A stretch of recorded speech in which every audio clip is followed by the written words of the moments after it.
ఏమండి, అలా లాడ్లో నుంచోకపోతే నాకు కాస్త హెల్ప్ చేయొచ్చుగా. నాకు పనులు చెప్పొద్దని నీకు 100 సార్లు చెప్పాను. ఒక్కదాన్ని ఎన్నని చేయను. వంటింట్లో కాస్త సాయం చేస్తే ఏం పోయిందట. నేనేమైనా వంటింటి కుందేలను అనుకున్నావా? మనం సింహం సింగిల్ పనే చేస్తుంది.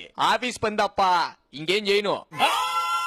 అసలు ఇంట్లో సింగిల్ గా పని చేస్తుంది నేను. పని కాదు, మనీ ముఖ్యం. నెలకి 50,000 తెచ్చిపోస్తుంది నేను. అంటే ఇంక నా పనికి వాల్యూ లేనట్టేనా? మన ఇంట్లో మనం చేసుకునే పనికి కూడా లెక్కలు కట్టాలా చెప్పు?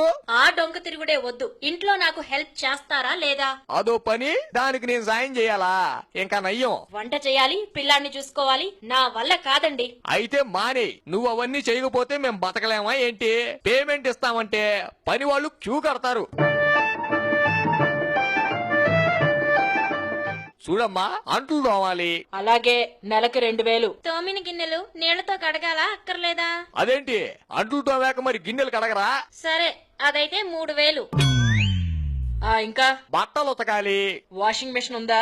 ఉంటే 3,000, లేకపోతే 5,000. ఇల్లు తొడవాలి. 1,000 రూపాయలు. బాత్రూమ్ క్లీన్ చేయాలి. 2,000. రూములు సర్దాలి. 2,000. పిల్లల్ని రోజు స్కూల్ కి రెడీ చేయాలి. 2,000. వంట చెయ్యాలి. 5,000.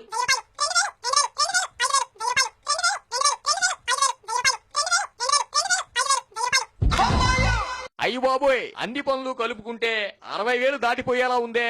ఇంకో condition, Sunday, second Saturday holidays మాకు. పండగలకి పబ్లిక్ హాలిడే. మీ పని మీదే.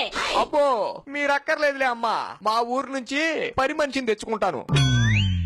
హలో రావులమ్మా, ఎలా ఉన్నావు? ఇక్కడ హైదరాబాద్ లో మన ఇంట్లో పనుంది. పిల్లోడిని చూసుకోవాలి. ఏంటి, ఫ్యామిలీ ప్యాకేజా? ముగ్గురు వస్తారా? ఎందుకు?